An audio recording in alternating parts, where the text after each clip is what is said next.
Talkin Hoops, NorthJerseySports.com's original multimedia series, talking all things basketball across North Jersey. And this is Season 3, Episode 1. I know, we are delayed in kicking this thing off this year.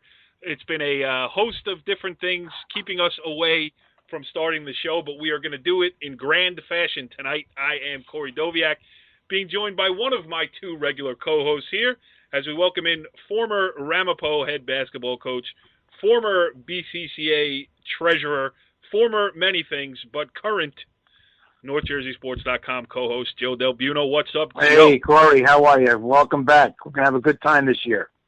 Yeah, Joe. I mean, you know, we met earlier this week. We've been talking about getting the show going, and then the season happens, and, you know, it's just hard to find the time. But I'm glad we are together tonight.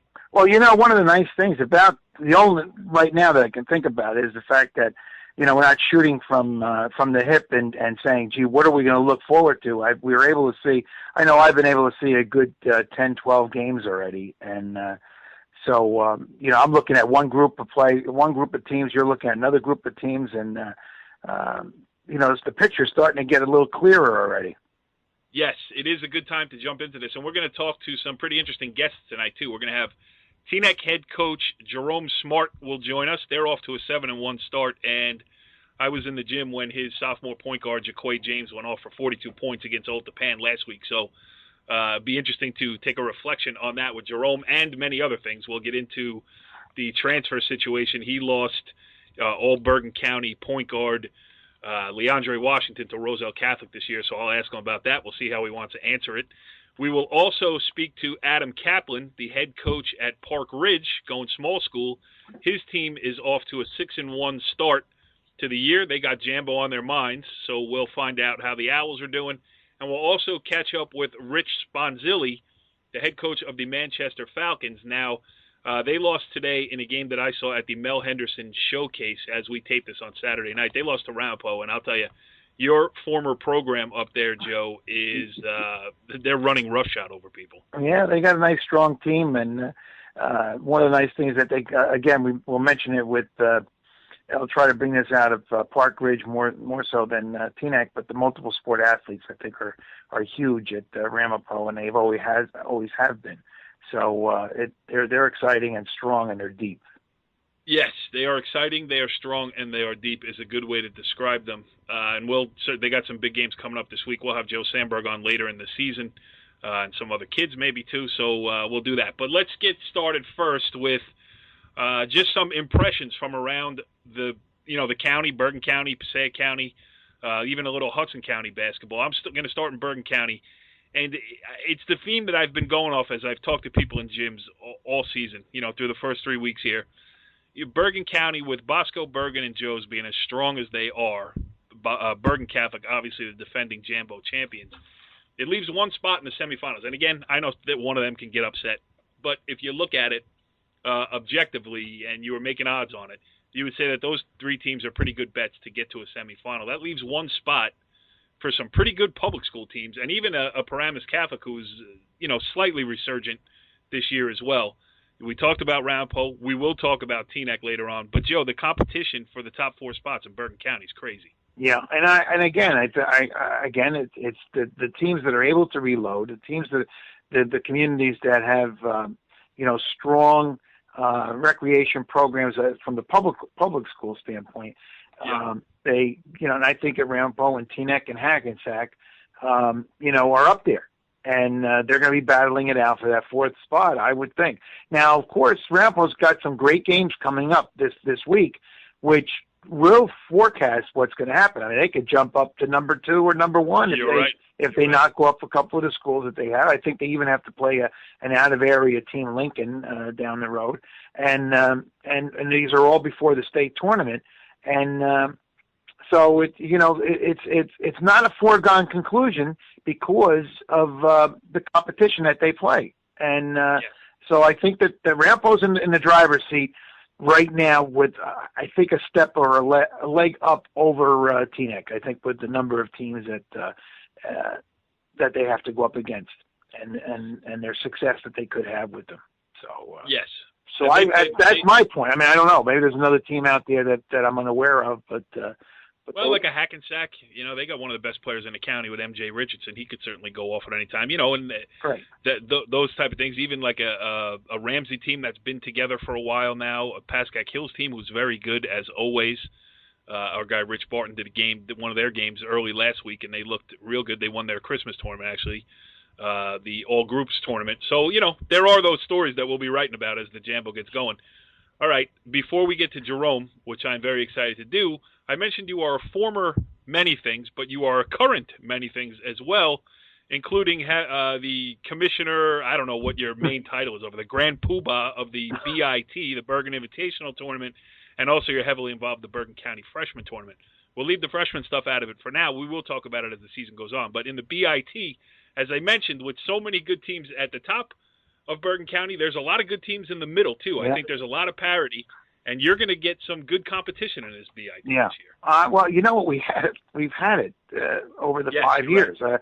It's very exciting. I think it serves a purpose for the schools that may just miss out on getting into the Jamboree, and also the ones that may not even be close in the Jamboree but will still be in the state tournament.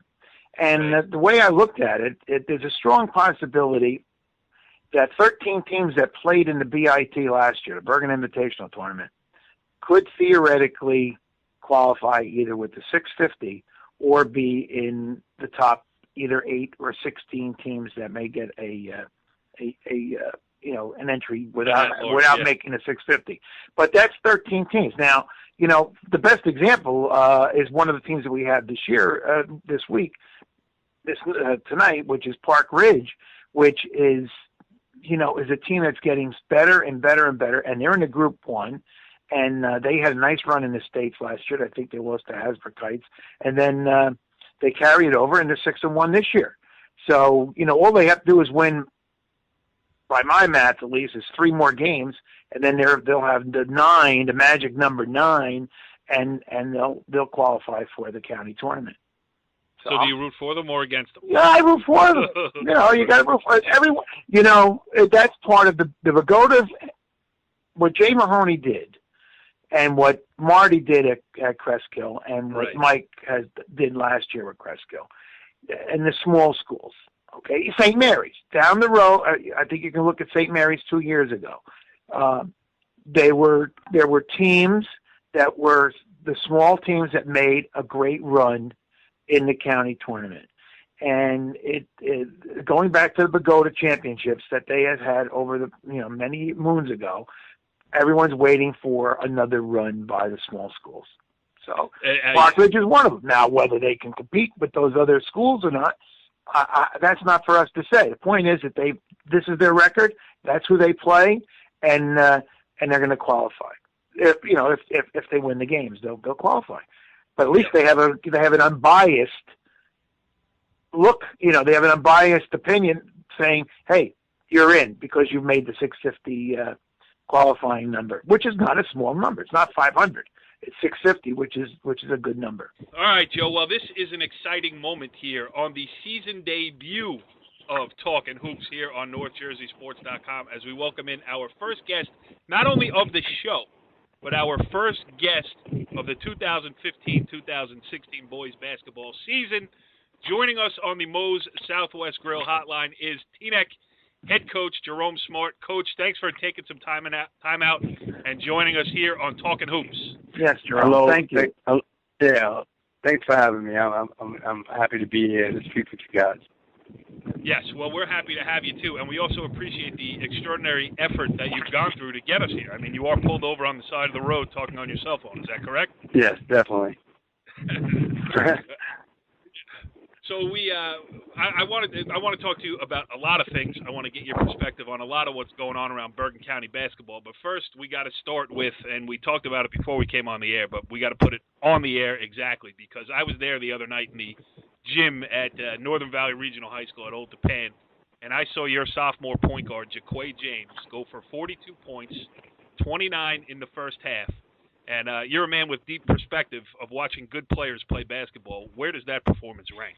For me, for the time that I've been on the bench, coaching high school basketball, it has to be the top performance that I've ever been involved with because, I was on the bench at Passaic Catholic as an assistant with Tim Thomas at 44-22 against Eastside in the county final.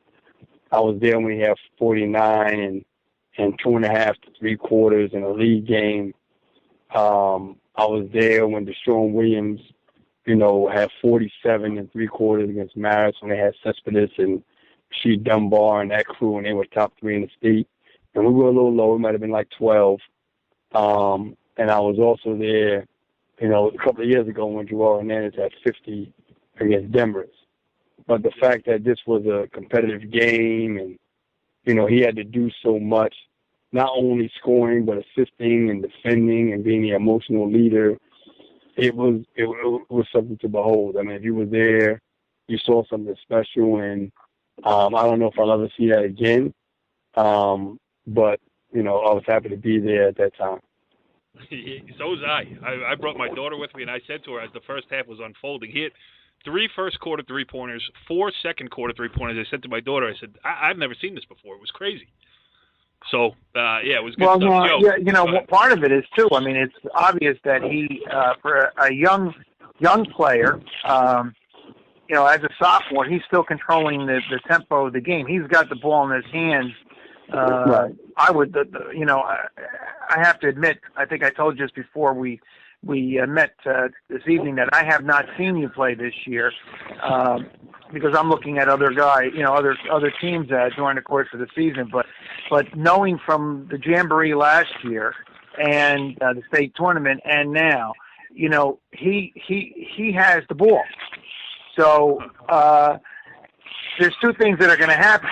One is some teams are you getting prepared for teams that are going to try to deny him the ball? I mean, eventually the other guys are going to have to step up. I mean, with an outburst like the other night, it almost as though you say, okay, what's he going to do? But are you getting prepared for that's happened all year. This is the first time it didn't happen, and there was the explosion. Everybody we play against either plays boxing 1 or they play a zone that shades towards him. That was the first game that we were played man-to-man. So, okay. I mean, even Gil St. Bernard, the team we lost to, they played boxing 1. They shaded his zone real early after he got off early and, made the other guys do it. It was early in the year. We weren't really very cohesive, so we're a little out of sync, and other guys didn't do what I expected they could do. And we're still working on those kinds of things. But the bottom line is we already know that that's how he's going to be guarded. So we'll be prepared. Now, who do you expect? Do you have like 2 other guys? I don't want to put you or your players on the spot, but do you have 2 guys that you can say, look, this is going to happen, and we need you to take the team to keep it on the same level of play that we have, and they can start focusing them? Right, we have a few players. We have Jaquaye Daniels, who's outstanding. He's 6'6". He can play inside, he can play outside. On that particular night, he had it just going. So Jaquaye kind of chilled. I mean, but Jaquaye's averaging probably about 15 a game, probably about 8-9 rebounds a game, probably about 3.5 assists a game, 2 or 3 blocks. I mean, he's a stat sheet stuffer. So we have that kid. We also have Nick Whitaker, who started all last year. We have Johnny Bannerman started all last year. Or Adrian Balcom, who's a scorer. So we have other guys who can do things. I mean, but when you have a kid that's going, I mean, don't try and reinvent the wheel. If they're not making an adjustment, why would you? I wouldn't tell. Well, no, my point was that and I think you answered it pretty well, is that you're a well-rounded team. It's not going to be easy or focusing just on one player to stop Teaneck. Which your record is 7-1 now. Is that correct? Right. I mean, so give me an example. The other night we played Bergenfield, and they doubled and tripled and boxed and won and everything else. Jaquaye, and he only had 9 points, but he had 12 assists. He had 3 or 4 steals. You know, and Jawan had 22, and, you know, Adrian had 10, and the other kid had 8, Nick had 8. I mean, so it was like, you know, the other kids were able to step up. I mean, it's not like we only have Jaquaye. And that's the difference between this year and last year. Last year, it was like you had Leondre with his 20-plus. You had Jaquaye with his 13, 14 a game. And it can go up and down, a couple of points here or there. But, you know, after that, it was like you were grasping at straws.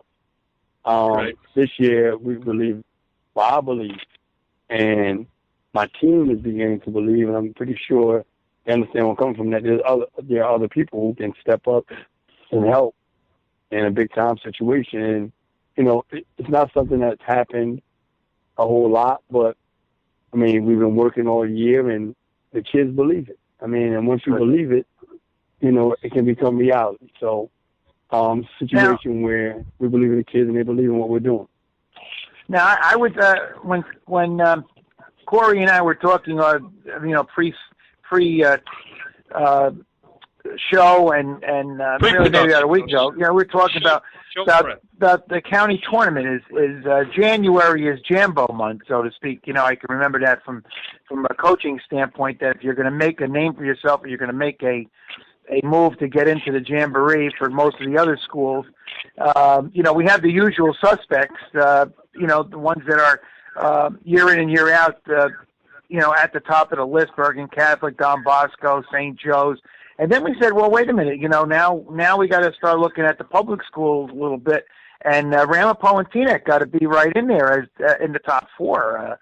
So, when do you play Ramapo? Do you have them closed on your schedule, or? Well, I don't believe we play Ramapo, but we played them last year in the tournament. We played them in the state tournament. They basically have the same team. I know what to expect from them, and they're hard-nosed. They're well-coached.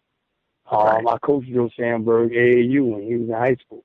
He's a football player. My son was a football player. He played against my son in football. My son played at Hackensack. He went to Rutgers. My son went to Rutgers. So, like, I know Joe Sandberg and his dad and his brother, he, you know, that's my guy. I mean, so it's a situation where, you know, I wish him the best, but I don't want him to beat me. I mean, I'm a competitor, and no, but I mean, do you see them? I guess my point was, do you see them as the main hurdle, or is it between you two as the top, without a doubt, the top public schools to, you know, to? So listen, Joe. I've been making this point all year too. You got Bergen, Bosco, and Joe's, and listen, we know once the Jambo comes around, strange things can happen.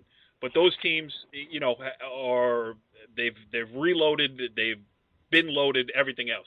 You got Teaneck, you got Ramapo, who I saw today and was very impressed with, and a couple of other teams. I will say, Hackensack can get hot, but you know, I think what you're asking them is there 2 teams for that 4th spot, and the way I see it, Jerome, you can answer it, but do you see it that way too? Yeah, I think that the 6 teams you named are the top 6. With Passaic Valley right behind them. Yes. I mean, it is what it is. I mean, it'll all play out. Top 8 teams will be at Fairleigh Dickinson, and it'll all play out. Right. We got Bosco this week on Thursday. We got Passaic Valley on Tuesday. Bosco plays us Thursday. They play, I think. They got Ramapo this week too. They got us. They got Ramapo next Tuesday, and they got Bergen after that. So they got a tough week and a half. They play some teams from New York on Monday. So they play us, Ramapo, and Bergen. We have Passaic Valley, Bergen, and we go into some other things, Seton Hall Prep, so on and so forth. So, like, it's starting to get down to the nitty-gritty. So we'll see what happens and how things work out. But, you know, as far as Bergen County goes, I think there'll probably be a lot of people at that game on Thursday. And that'll mean a lot in the seating. I mean, Sure. Yeah, because I mean, it's you're talking county, state, and league, right? It's all one. It's all one rivalry right now. I would think they're not in the same league, but they are in the same county and they are in the same state section. So right. Well, us in Ramapo, it affects us in Ramapo because we play Bosco and Seton Hall, 2 games we could lose. They play Bosco. So, and Joe's. They have Joe's. And Joe's. Yeah, Bosco and Joe's. So it's 2 games they could lose. So it's like you're jockeying for home court advantage in the state sectional final, basically. Right. So in the second week of January. It's great. Right. That's also in play within this county thing. So it's a whole lot of things going on right now. This is a fun time of the season. All right, here's the other thing I wanted to ask you. And listen, I know you. I've had you on the show more than once. You've always been very honest. I don't know how you want to play this. Right. But you mentioned the name before, and you mentioned you're breaking in new guys or whatever. You had a guy last year who is a junior this year, Leondre Washington, a first-team All-Bergen County player. Right. I believe as a freshman, and certainly last year. Right. He led you to the county championship and a state sectional championship as a freshman. Last year he was unbelievable again. He took his ball and he went to Roselle Catholic. Right. Your feelings, is it we talked a little bit about it after the Old Tappan game, but just how do you feel about it? I mean, are you bummed? Are you angry? Are you going to plead the fifth? I mean, I look at it like this. I was bummed initially because I felt like this was a place for him. And I felt like Teaneck High School, he's an honor roll student at Teaneck High School. He scored, 2 points under 1,100. He had 1098 here. In 2 years. He was getting some love. I was talking to college coaches. It seems like things were going to break for him. And then, during the time my grandmother was very ill, she ended up passing away, and I didn't know what was going on with them. I was told that they didn't want to say anything to me about what they were thinking about doing because my grandmother was ill. So, right after my grandmother passed away and school ended, we met. And they told me that they had decided to move on to greener pasture. My only thing at that time, and I expressed this to the family, was, the only thing that bothered me was if you're leaving because your attitude is we scored 1,100 points in 2 years and there's no comp, we need to be challenged, that's one thing. You know what I'm saying? But, to just leave and just say, we're going, for whatever reason, I just didn't. And he and I were very close. He's like a son to me, even to this day. He can call me for anything, and I'll do anything for that kid. You know what I'm saying? So, yep. Like, it has nothing to do with anything. I'm not mad at him for leaving. It was a family decision. Sure, he had to agree to it for it to happen, but, my thing is, like, he's like my son. He stayed in my house a lot of times. We spent a lot of time together. So, like, when it happened, it was surreal. You know what I'm saying? It was like, what? My guy is leaving? This is my guy. This is my son. So, I had to deal with that. And, then I had to root for him, even though I was upset. And, like, now I'm watching him. I'm looking at the box scores. I don't talk to him. I don't talk to his mom or his brother or his dad or anybody because I don't want there to be any ill will, thinking like I'm being a hater or whatever. Because people take whatever they want to take out of the contact. So right. I'm not doing any of the contact stuff. But I'm watching the box scores and I'm looking at this kid. The other night he scored 2 points, like against Union. Are you kidding me? You know what I'm saying? Yeah. The kid was an all-state player. I don't care what's going on. You're telling me he scored 1,100 points in 2 years, and you're telling me he scored 2 points against Union? Come on, man.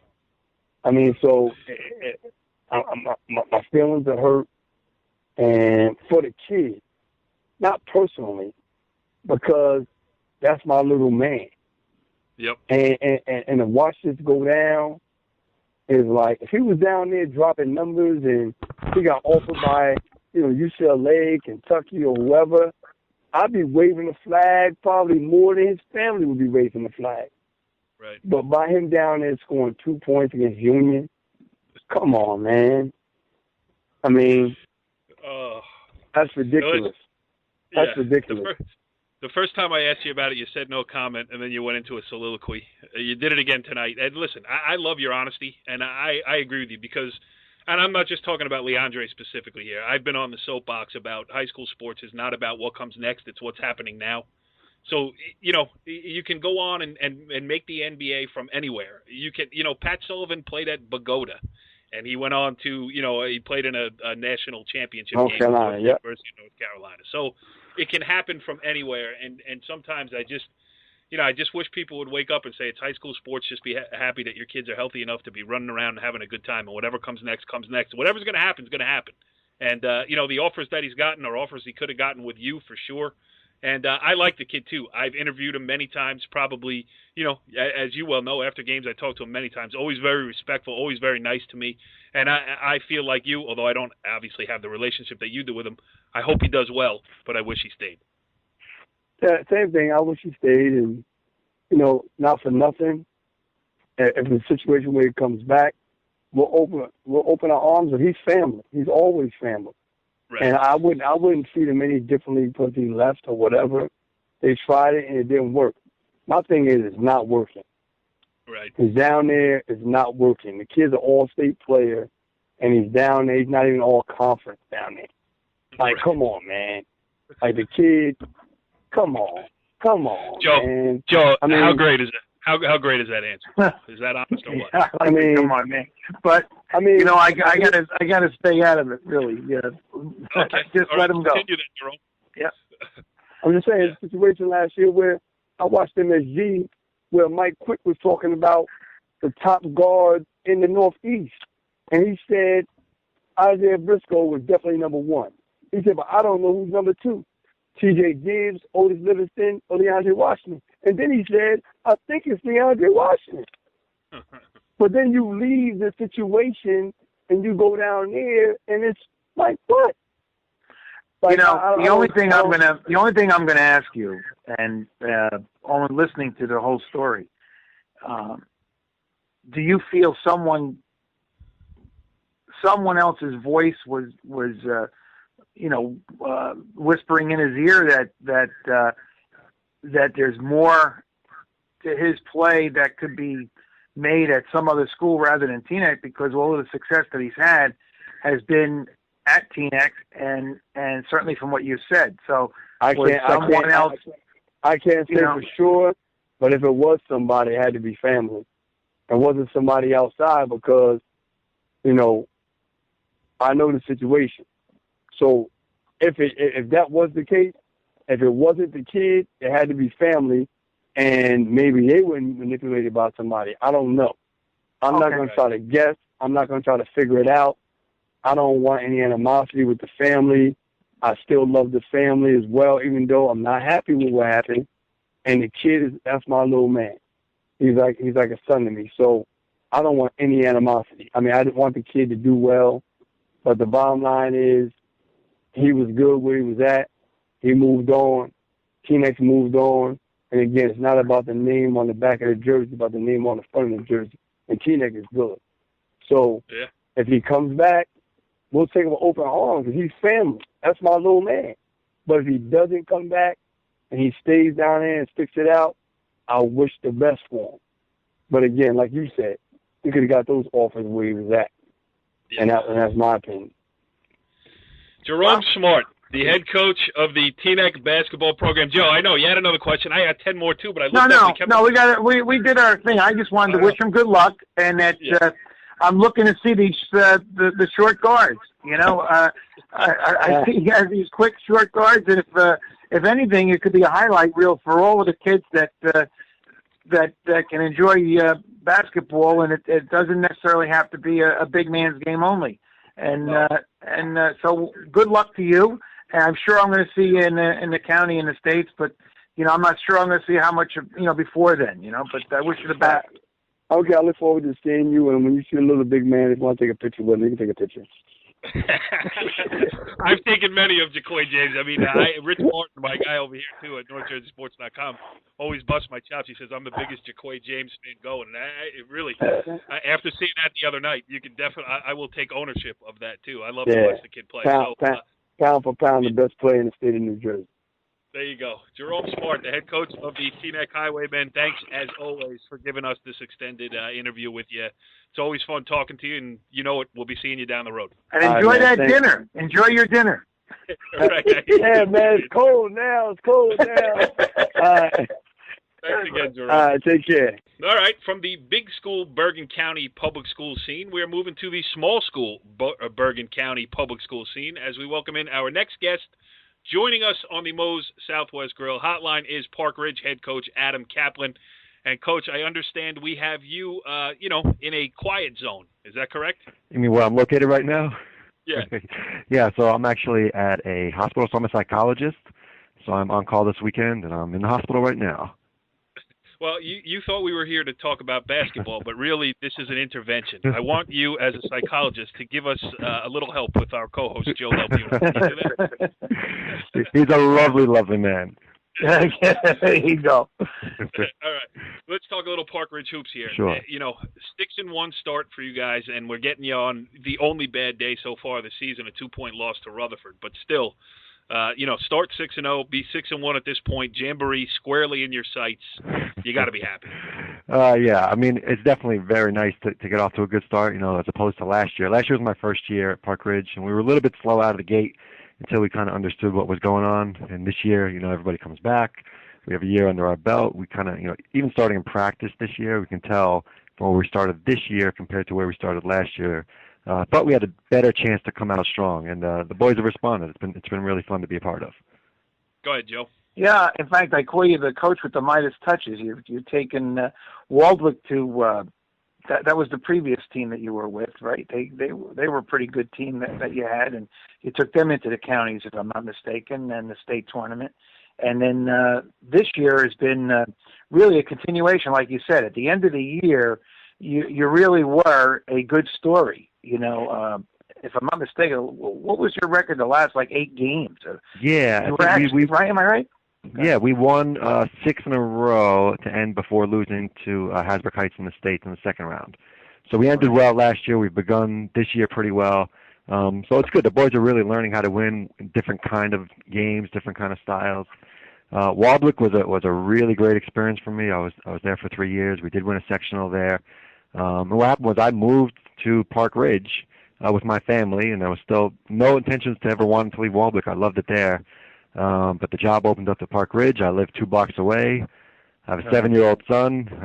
So one day maybe he'll get to play, and I couldn't turn that down. Right. So, now, go ahead, Joe. All right, now football had success too. I mean, if I'm not mistaken, I see at least one or two of the football players on the basketball team. I think I saw you during the Saddle River Day game. Now, do you feel the multiple sport athlete is a significant part of your success as well? Oh, I love it. I mean, I know a lot of it's going towards specialization, and I think that actually hurts the players.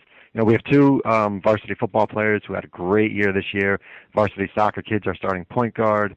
And you can see when they're in different sports, they learn different skills, which really help. I mean, when I play any other team, you can tell who the football players are just with the level of toughness they bring. Our point guard playing midfield in soccer, the way he sees the field in soccer, he becomes a great passer in basketball. So I think these skills really translate well, and I strongly encourage everybody to play as many sports as possible. And then just getting the game action, like our football guys had, big playoff games this year and playing in a big stage. Any kind of big game competition just only helps them. And Joe, those are the words of a psychologist. So people got to take that to heart. Yeah, absolutely. Well, we're going to get him some business for some golfers that I know that could use some of that sports psychology and watch all the stuff that's on TV. They go to their sports psychologist and say, "What's going on here?" But how about any surprise players? You have any players that that you could name that you thought were maybe beneficiary after from the JV squad or maybe freshmen or sophomores that may have helped you this year that you weren't that were surprised about? Sure. I mean, we had a basic idea, probably, top 4 or 5 kids, coming off of last year's varsity team. Again, a lot of the kids were back, so we had a good understanding with that. I'd say, one of the real pleasant surprises has been a forward off the bench named Sean Mahoney, who is a senior now, and he really just played JV last year as a junior. And there'd be, flashes last year, and he'd be like the best JV player on the court, and he had skills. And then just see him, he was one of those kids that just kept working and kept working and kept working, and really turned himself into a really good varsity player. And now there are games in the varsity where he's the best player on the court, and he's just made a huge difference for us, just making big play after big play. Now that is great. I love to hear those things because people look at a kid and say, a junior playing JV, you must stink or whatever, but. It's such a great, and Joe, John Curran, one of your guys. Yeah, I know.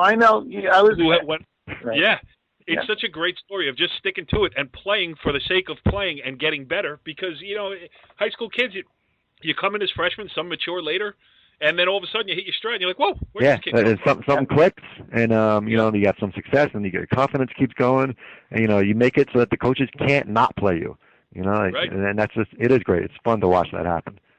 All right, so let me ask you this. I love Group 1 basketball. I am a Group 1 guy myself, having grown up in the great metropolis that is Palisades Park, New Jersey. We played them on Tuesday. Yes, believe me, it's on my list. Yeah. That's going to be a good game. I might go to that game. I only go to games. That's going to be a good game. They always scare me, those boys. Yeah. But and listen, you don't want Joe Buno walking into your gym too many times. Yeah. No, I'm not looking at. I know what I'm looking at now. You're off. Don't start trouble. Adam, but this Group 1 league that you're in this year is going to be a lot of fun because there's a lot of good teams. I don't know if there's any great teams that are going to run away. Like a Cresskill of last year. Talk about that aspect of it because you got to bring it every night. Yeah, I mean, we knew, let's say you brought up Cresskill. We knew last year it was Cresskill and then everybody else. And there were teams that we knew going in, we had a pretty good chance to win, and other games I was saying with Cresskill, we had no chance. This year, and I talk about it with the coaching staff, all the time, every game we got to play well to win. If we don't play well, we're going to lose. I mean, it's just so many competitive teams, and the coaches are good, and the players are good, and the rivalries are building. So on one end, as a spectator and as a competitor, you love it. But there, as a coach, there's just no nights off. There really isn't. And I love that too, but it is tough. I mean, I look at my schedule coming up, and it's like you want a game where you got a really good chance to win, and I just don't see them. I know we're going to rip the battle every night. Yeah. Well, that's what I wanted to ask. I'll jump in on that. So as you look through your schedule, okay, and let's say that we'll come to county time maybe at another time, but let's take a look at the state. How do you see the state shaking out? Do you have any idea right now? It's an interesting point because that's the other thing. I go online, I look at the PowerPoints, and I look at the teams, and in North 1, and half of them are from our league, and I don't want to play any of them in the states because they're really good. Right. And so having to play a team, a third time that I know is so competitive and that will know us. I mean, it's really difficult. It's a great challenge, but it just speaks, I think, really highly of our league. Let me ask you one more thing. You might have answered this question in your earlier response, but settling in now at Park Ridge, having been at Waldwick before that, and even being at Passaic Hills before that, which is a smaller big school, as I like to call it. I mean, they have a great winning tradition and yo-yo sometimes between Group 2 and Group 3. I mean, do you see yourself staying at the Group 1 level? Because to me, it's just great to watch. I always go back. I could cover big games every night, big school games every night. I don't because I enjoy the small school. Is that what you're? Did you hear that he has a 7-year-old and he lives in the? I just wanted to talk about independent of the 7-year-old. I fell in love with the small school with my experience, at Waldwick. And I started at Hills, and again, I kind of viewed that as a small school, and they had a great tradition.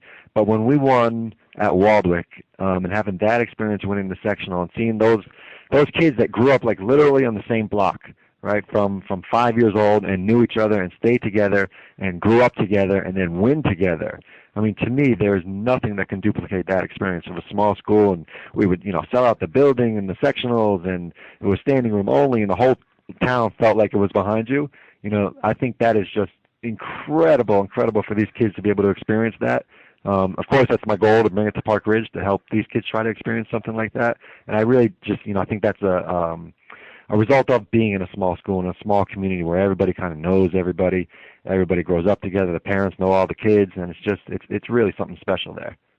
Yeah, I remember those sellouts, trying to find a space to set up my indoor shooting equipment and have a place to cover the game from. Was always Frank Clark helped me out tremendously. Oh, great guy, great PA announcer too. Yes, absolutely. Joe, you got anything else for the coach, or we let him get back to work? Well, no, I think that what he said about the small school, I think that what's happened in the state tournaments, the state setups, and the all the things that are going on that we hear about, the super leagues and everything, that the two levels that are going to have level playing fields are the Group 1 and the Group 2s. I mean, and a lot of them are, if I'm not mistaken, except for maybe Passaic County is a regional school for a Group 2, but all of the Group 1s are the towns. I mean, we have 54 high schools in Bergen County, and the majority of them are the ones and the 2s. And like Adam was indicating, plus the thing that you mentioned about they all grew up on the same block or in the same area in Waldwick and in Park Ridge. They all know their roles, and they all know what they can do. You don't have to fight the negativity of, how much does my kid play compared to, some of these other bigger schools. I think have to go through that. Coach, you've never gotten any of that? So it's been fun talking to you guys tonight. I've had a great time. Well played. Well, I just thought I thought that was part of the factors of what they have when you serve a small school. You got, if you're lucky if you're playing 10 kids a game. No, in all seriousness, I mean, my second year in Park Ridge, the parents have been nothing but wonderful. Very supportive. Yeah. They coach the kids in rec growing up, and everybody knows everybody, and you feel, and I know I feel really part of the community. I live there now. I coach there now. My son's going to start playing rec basketball this year. So, my wife teases me that she thinks that I feel like I'm trying to be on Friday Night Lights like the coach there, but it does. It has that kind of feeling to it, and it's really, I just totally love it.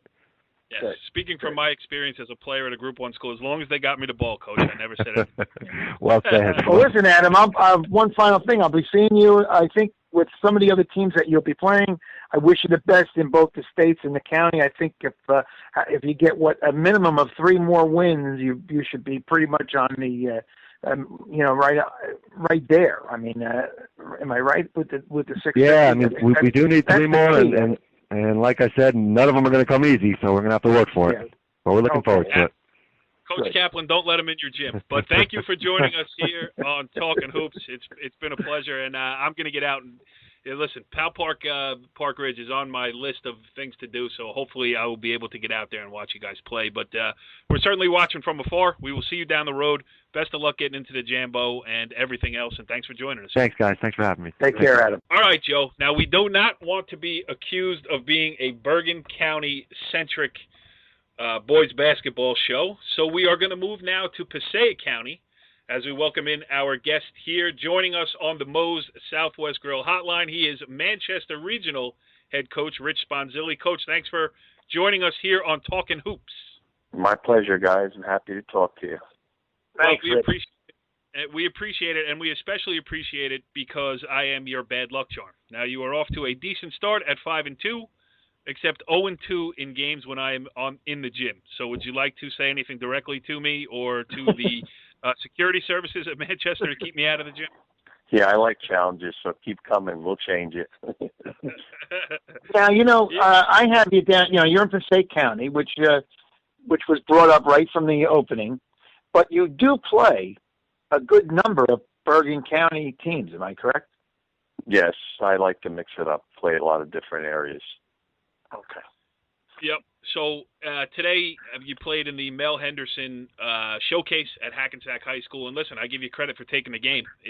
Like you said, you're defending state sectional champion. I think you pumped up the schedule a little bit this year, and you went out and you took on at Ramapo. And actually, I thought you played pretty well. I mean, your kids slowed the pace. You played good half-court basketball. It's just that Ramapo's very strong and deep, and they can push a lot of people around. Is that what happened to you today? Yeah, what basically happened was we were right in there a point or two after the half, and we had them pretty much figured out.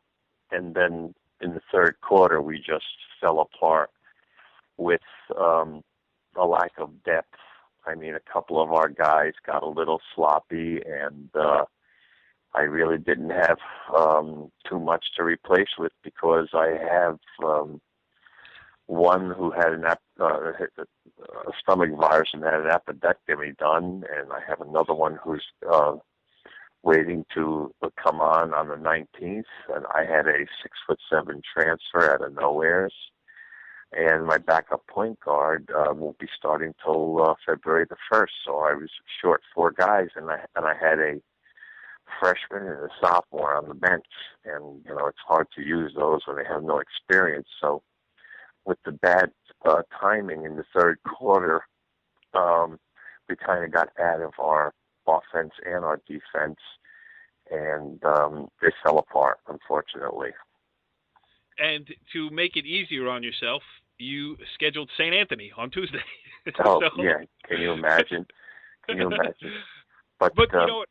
Yeah. So much has been made about, separating the non-publics and the publics in football and other sports and everything else. See, in basketball, it's so great because it's not necessary, especially in the regular season. Right. It's going to be, I'm sure, for you, for your school, your kids, yourself. Hey, St. Anthony's coming to town. Listen, you may not come up on the positive end on the scoreboard, but that's an experience that your kids are going to remember. And that's what I told them. I said, when you guys get to be 40 years old and you have children, you're going to remember that you played St. Anthony's, one of the top 2 in the nation, and you'll never forget it, and it's a great experience. And to play Bobby Hurley's team is fantastic because he's a great guy, and I played him quite a few times when I was at Morris Catholic High School, and it was always a pleasure to play him. And you learn things from someone at that high caliber, and he's a terrific guy. Yeah, he's a good dude. And you know what? And he also gets it. He understands the status that his program holds, and he gets what he's doing by bringing them into Manchester. You know what I mean? He knows he's giving those kids a thrill. And that's going back to when I played. I remember going to watch a game, I think it was 1989 or 1990.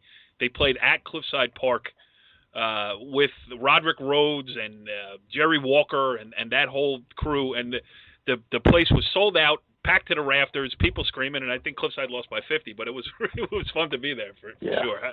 Right, Joe? Yeah. Hey, Rich, the only thing is, could you have played him after the state cutoff? Right. That would have been great, too. And that state that title game against North Tech was a very good game. Once again, we came out a little slow and then came back in the third quarter, but it was not enough. And like I said before, it's always a pleasure to play a Bob Hurley team because it's a remembrance for the kids. It's a great experience, and you get to see how well he coaches and the caliber of his players. So there's more than just... Let's take this to another level then, that it's a learning experience as well, and then it gets you ready for the state tournament. Because in Passaic County, correct me if I'm wrong, almost all the schools make the county tournament. I think there's if they want in, they're in. There's 16 teams that make it, and am I right about that? I mean, they're all in, right? Yep. If you want in, you're in. Okay. Yes. So now you have the county tournament. You probably might be able to seed it yourself and see how. Plus, you're having 4 players. The way we counted in the beginning of the show, you have 4 players that are going to come back and make you much stronger. Maybe not as strong as last year, but maybe stronger. So how do you see yourself both in the county tournament now and coming up and the state tournament? What do you see? How I look at it in the county tournament is we're going to be pretty strong. I can say I have 2 players coming back that are going to be a tremendous help to us. So I look forward to us climbing and getting right up there with some of the top 3 or 4 best and giving them a hard time. Good. Now, they are Eastside? Eastside and Kennedy, they always win. Yeah, Wayne Valley is real good. Yeah, Wayne Valley, Passaic Lakeland looks good. Wayne Valley looks good. Wayne Hills looks good. We've got quite a few good teams this year. Yeah, and you got Passaic Valley too. Don't forget Passaic Valley. And Passaic Valley. Joe, yeah. you know what a great thing they do in the Passaic County tournament. It's last year, and I think maybe for the last 2 years, but it's only been a recent change. It used to be that, like say Hawthorne was the 16th seed, they'd go right into the tournament, and back in the day they'd get beat by 80 by Patterson Catholic. Yeah, I think they changed it, right? They changed it. Now they have an out bracket, so some of the smaller teams get their feet wet. They play, out bracket games to get into the main field, which is great because, what's the sense of playing if you know you're going to go get hammered in the first round? Right. So it really has changed the complexion of the tournament. It's made it it's taken a great tournament and made it better. And it's always, in Bergen County, it's now about trying to beat the non-publics. In Passaic County, it's about trying to beat the Patterson public schools. And, Hawthorne Christian made a great run. Wayne Valley has made great runs. Passaic Valley's made great runs. West Milford's gotten close a couple times. Maybe not even speaking specifically about yourself this year, Coach, but is this the year where maybe we see one of these other schools get over the hump, at least get to a final? Yeah, I agree with you. I think there are a good 4 or 5 teams that have the opportunity to beat those teams. But, at any given time, any game can change. Sometimes the matchups don't work. And, you get a team that's on top all of a sudden gets beat. So it could happen. Yes, I believe so. It could happen. Talk about some of your – now I've taken my daughter to both games that I've seen you play this year, and she is a big Alex Morales fan, as am I, because I just like his game. I like the way he can play on the wing. I like the way he passes the ball. Sometimes he's a little too unselfish maybe, especially you being shorthanded. But, talk about Alex. He was a main player in the great run that you made to a state sectional championship. Actually, two-part question. Talk about Alex and also talk about the increased expectations on this team with a guy like Alex Morales coming back and the title of reigning state sectional champion. Alex is a excellent ball player. He has a great future. For a 6'7" kid to be able to handle the ball like a guard with the dribble that he has, the no-look passes, his layups, every which way you can think of under the basket. And now he's developing the three-point shot a lot more because we work on it every day. So he's a threat inside and outside. And he's excellent to teach. He listens to everything, and he gives his best all the time. So he's going to be, I believe he's going to be a good Division I or II player eventually in college, yes. Any schools particular that have been have reached out to you about him? There are a few schools where we haven't gone big on it because the way I operate is I say to them, I need 5 or 6 schools that you're interested in, and I'll add 5 or 6 of mine. And then we'll talk about where you should be going in reference to, is it going to be far away? And I explain to them that when you're going far away, you're going to have to be ready to accept that you're going to miss mom and dad, you're not going to get those meals, and you're going to get a little lonely at times. And it's not affordable if you're far away and you have to drive a plane back and you want to come back every 2 weeks. Right. So the best thing I tell them is go to some place where you're going to be far enough away that you don't want to be with mom and dad, and you don't need the meals, that you can stay at school and do your thing. And then when you want to come home, you get in the car and you drive for an hour, hour and a half. So that's my suggestion to them all the time. You mean you're teaching life lessons, Coach? What else at that level, right? Yeah. And listen, as an East Stroudsburg University guy, I do know that is a good Division II program and about an hour and a half's drive away. So yes. I should send an email, and I'm going to put that on my to-do list. But Rich Sponzilli, the head coach of the Manchester Fighting Falcons over there, muddling through here. I mean, you got some injuries, you got some guys that are about to get eligible, so you're doing a heck of a job at 5-2 through 7 games of the season. Everything's still in front of you here, and I appreciate you joining us on the show here, despite the fact that the 2 losses have come with me in attendance. That's okay. Keep coming. You'll see a change. Yeah. You'll see. Well, good luck, man. Very good. Yeah. Thank you very much for the interview. I appreciate it. Well, interesting stuff there, Joe. We touched on a lot of topics with Jerome Smart, obviously, from Teaneck, with Adam Kaplan from Park Ridge, and then just now with Rich Sponzilli. Joe, we're off and running. The new season is, we might be late to the party, but we're still going to party. Well, what's nice about this is our commitment to try to get as many new voices to be heard on the show because, we have the usual suspects, and it's easy to go towards the ones that, even Teaneck, and Ramapo and St. Joe's and Don Bosco. We can't ignore them either, just because they're successful. But Adam, this might have been the first time for Adam, and I think down the road we have a couple of other people that we really are looking forward to having on for the first time for the show and listening to what they bring to their program and it's all about the county. That's what this show is all about, both counties really. And so it was great, and that was the other thing. I think tonight that we reached out to Passaic County, we might as well keep that going as well. So well, we got a lot of good guys that we can get in Passaic County. As your old friend Joe Light, I would certainly like to have on.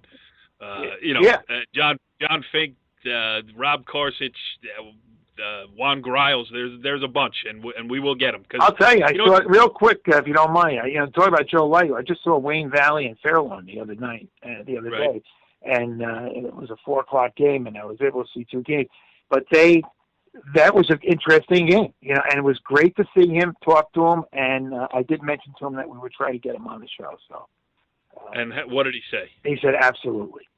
He's a good dude. Joe Light, not only a good guy, but also one of the best coaches. When you talk about combining his basketball resume with his softball resume, not too bad. True. Yeah, and you know what? Most people don't know how good a football coach he was either. He was very, very, very good over the years. So All right. We're looking forward to it. It's great. I think it's nice, and as long as we don't have too many complaints, we'll be in good shape. Yeah. Well, the only complaint is when we welcome back Richie Barton to the show next week. That might be the only stumbling block. But we'll get past it. Well, he's getting himself ready for a new chapter in his life, if I'm not mistaken, right? Well, we never put that stuff on the air. Okay. We don't like to jinx the little guy. But anyway. All right. We'll see you next week on Talkin Hoops. Follow the leader.